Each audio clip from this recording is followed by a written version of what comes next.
Ready to explore Indian occultism?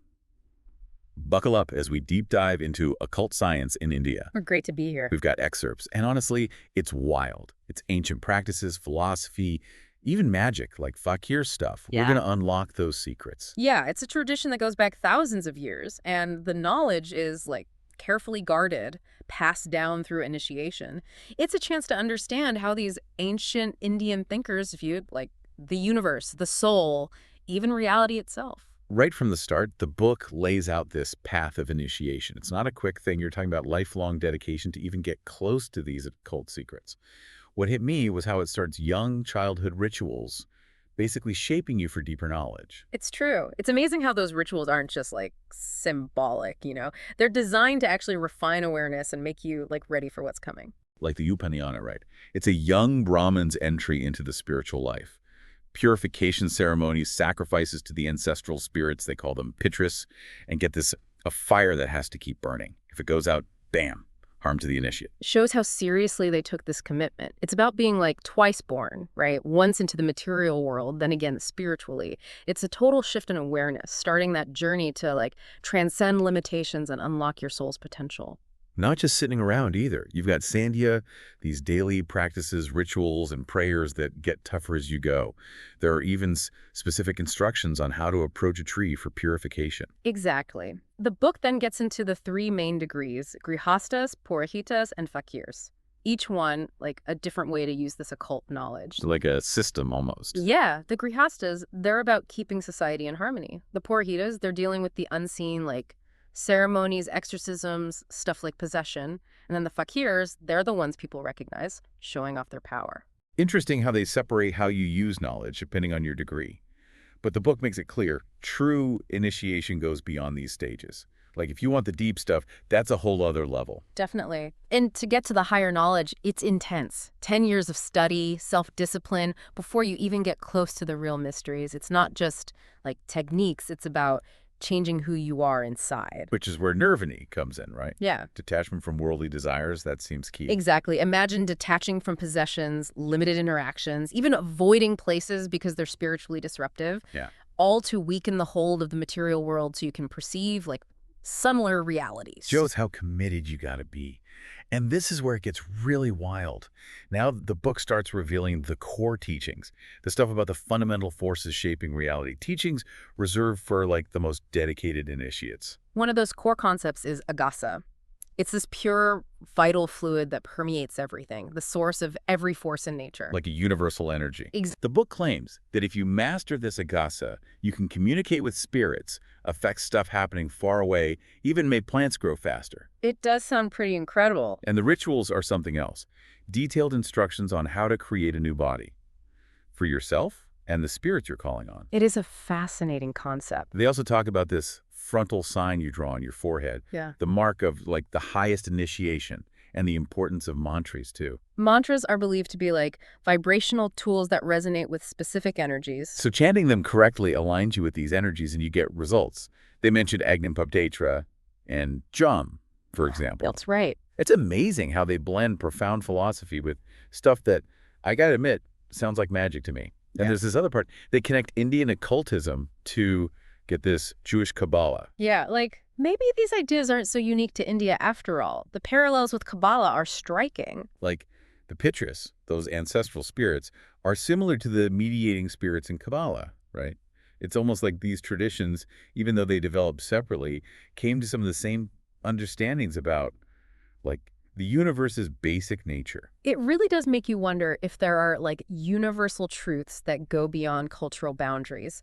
Both traditions see the universe as this expression of divine energy, and humans have the potential to reconnect with that source through, specific practices. Yeah, it's pretty mind-blowing. And then there's the fakirs. They're known for showing off their power. They seem to be operating on a whole other level, demonstrating this understanding of natural forces through things you can actually see. Yeah, it's an important distinction. The goal is spiritual liberation, but the fakirs, they showcase their mastery through actions that are, more observable. The book says they could do some incredible things, like influence emotions, move objects from far away, even cause harm with, sorcery. It's easy to just dismiss it as superstition, but you have to remember this stuff was ingrained in their culture.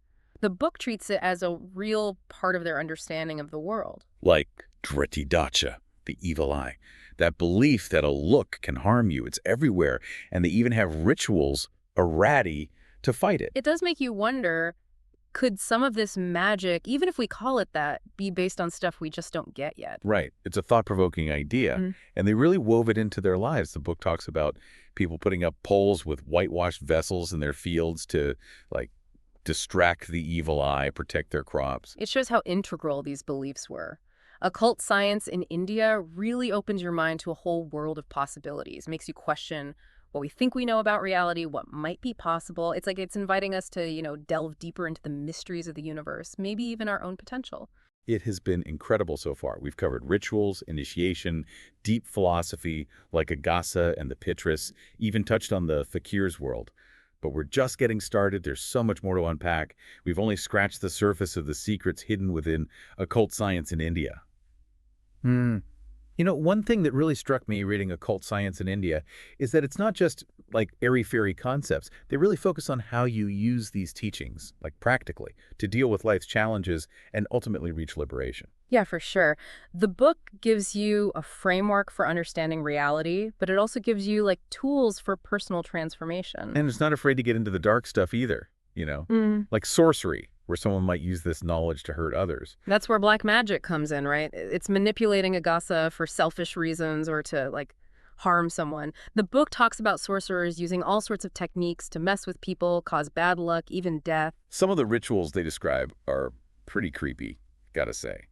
Using stuff like animal bones, hair, nail clippings from the person they're targeting. It's like straight out of a horror film. Sounds like it's meant to tap into those primal fears, exploit vulnerabilities. But the book frames it as twisting the true occult knowledge, abusing the power that comes with spiritual understanding. A warning, basically. Even spiritual knowledge can be dangerous. It can be used for good or bad, depending on who's wielding it. Exactly. That's why the ethical part is so important in this tradition. All that emphasis on self-discipline, detachment, compassion. It's like a safeguard against getting tempted by power. Like a built-in moral compass, Oh, right? yeah. Keeping you on the path of spiritual growth, not just personal gain. Makes you wonder, how much of what we call magic is really about what's going on inside the person? Could true power come from mastering your own energies, not messing with external forces? That's a big question in this tradition. The idea is that unlocking these occult secrets is about, self-discovery and transformation. It's a journey that's open to anyone. Doesn't matter your background or beliefs. Occult science in India gives you this glimpse into a different way of seeing the world, seeing how everything's connected and the potential we have to tap into this hidden power inside us. Even if some of the practices and beliefs seem strange to us now, the main message is still relevant, I think. Aligning yourself with the divine, developing compassion and wisdom, that's how you access a deeper understanding of reality and unlock your true potential. I like that. To make this a little less abstract, maybe we can look at some of the techniques the book describes. Sure, yeah, it's full of interesting details about the rituals, mantras, the methods they use to develop their occult abilities. One that jumped out at me was breath control. They have this technique called pranayama, where you control your breath in specific ways to, like, manipulate the flow of prana, which is vital energy, within your body. Pranayama is a big part of yoga too, and it's fascinating to see how it fits into Indian occultism. By mastering your breath, you can supposedly control your physical and mental states, heighten your awareness, and unlock all this hidden energy. It's like your breath is a key to these subtle energy systems in your body. They also talk about visualization, using the power of your mind to create images and situations. The book describes initiates using visualization to communicate with spirits, project their consciousness to faraway places, even manifest things in their lives. Like mental magic, almost, using thought to shape reality. They even have methods for leaving your physical body and traveling to other realms. That's astral projection, right? Yeah. By getting to a higher state of consciousness through meditation and other practices, they believe you can detach your astral body from the physical one and go explore those unseen dimensions. It's crazy to think about what might be possible.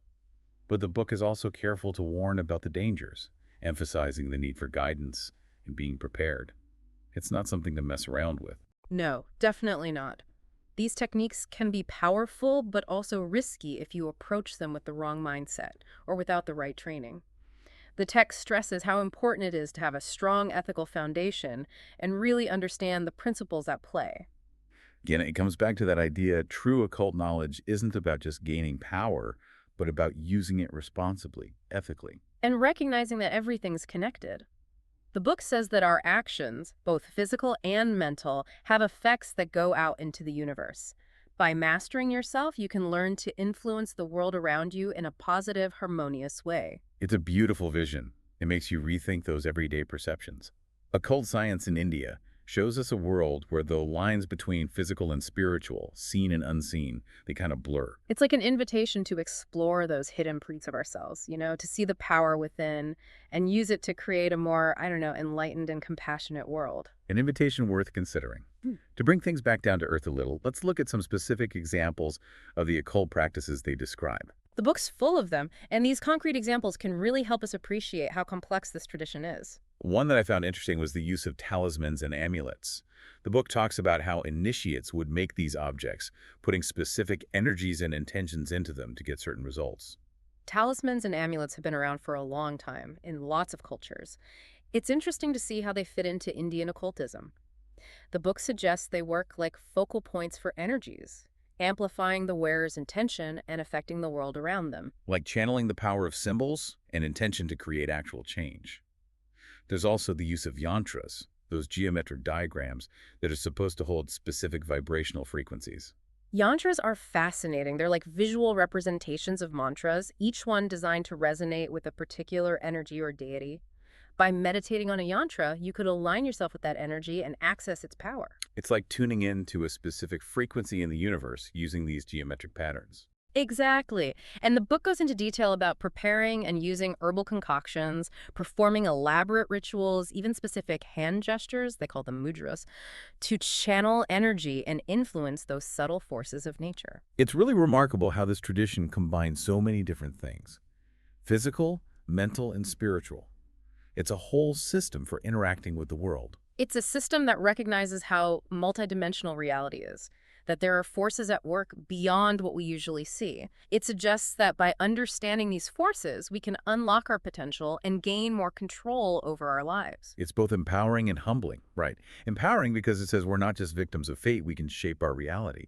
But humbling because it reminds us that true power comes from understanding and aligning ourselves with the universe's bigger forces, not from domination. That balance between what we can do and that cosmic awareness is at the heart of this tradition. We've talked a lot about the esoteric side of things, but these practices were woven into the culture and everyday life of the people.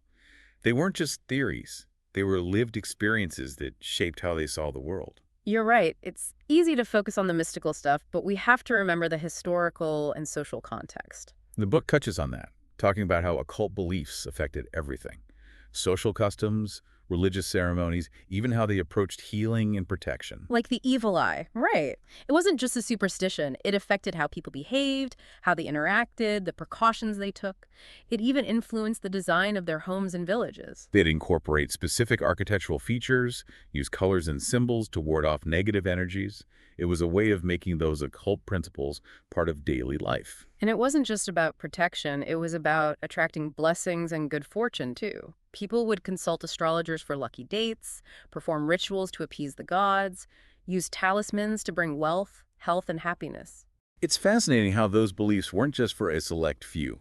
They were everywhere, shaping their whole view of reality, their place in it. It reminds us that these weren't just abstract beliefs. They were practical tools for dealing with life's challenges, the uncertainties. A way to find meaning and purpose in a world that could often feel chaotic and unpredictable. And it highlights the power of belief itself, too. The book says that these practices often worked or didn't, depending on the person's faith and intention. It wasn't just about rules, it was about tapping into a deeper power through belief and willpower. So there's a psychological dimension to these practices, the idea that believing itself can change your experience. It's something modern psychology is starting to look at, but it's a core idea in Indian occultism. It makes you think how much of what we call supernatural is actually just the power of the human mind at work. That's a question people have been asking for ages, and we're still debating it. What occult science in India shows is that this tradition acknowledged the huge potential of the human mind to affect both our inner and outer worlds. It challenges us to look past that materialist view, to consider the possibility that there are forces at play that we're only beginning to grasp. Maybe occult science in India is more than just a window into the past. Maybe it's also an invitation to turn inward, explore the mysteries inside ourselves, and discover the power we each have to create a more compassionate and enlightened world. It's amazing reading occult science in India, just how much it emphasizes that real power, like true mastery of this stuff, isn't about controlling other people or bending the world to your will. Yeah, that comes through really strongly. It's about self-mastery, about understanding, and acting ethically. Exactly. The book is really clear that the path of initiation, it's ultimately about transforming yourself from the inside out. Right, purifying yourself, becoming more aware, aligning with like a divine will. It's through that inner work that's how you unlock true power. And it's not power that's about, dominating or exploiting. Actually, the book keeps coming back to compassion and respect for everyone and everything, not just humans. There's this strong theme of interconnectedness running through it all. Like we're all connected. Yeah, like understanding that your actions have consequences. We're all part of this web of life. And true power comes from acting in harmony with the universe. So it's almost a cosmic balancing act. You Exactly. grow personally, you evolve spiritually, but that goes hand in hand with being responsible for, like, the well-being of everything. Right. It's not about isolating yourself and becoming some hermit. It's about using what you learn, the power you gain through initiation, to serve a higher It's purpose. not just what you can do, but why you're doing it. Exactly. The book makes a big distinction between people who want occult knowledge for themselves to control others and those who want it for genuine spiritual growth and to make things better for humanity. Like, it's the difference between using a tool to build something and using it as a weapon, right? That's a good way to put it. The tool itself is neutral. It's all about the intention. That's a powerful lesson for everyone, even if you're not, trying to become an initiate in ancient Indian occultism. For sure. Aligning your actions with a higher purpose, acting with compassion, being aware of how we're all connected, those are principles we can all live by. Definitely. And that's what I love about exploring these old traditions. You do. They give you a different way to see the world. Totally. They make you question what you think you know and imagine new possibilities. We've gone deep into this world of Indian occultism with occult science in India. Yeah. We've uncovered this system of initiation, rituals, philosophy, all of it. But the main thing we keep coming back to is this. Real power isn't about controlling the world around you. Right. It's about mastering yourself, aligning with something bigger, and acting with wisdom and compassion. This has been a fascinating look at this tradition, but it also leaves you with more questions than answers, I think. It makes you wonder, what's out there beyond what we normally see? What could we unlock within ourselves if we really understood the forces that shape our world? And maybe occult science in India is more than just a glimpse into the past. Maybe it's a challenge to look inward, explore the mysteries inside us, and discover the power we all have to create a more compassionate and enlightened world. Maybe that's the real secret it's trying to share.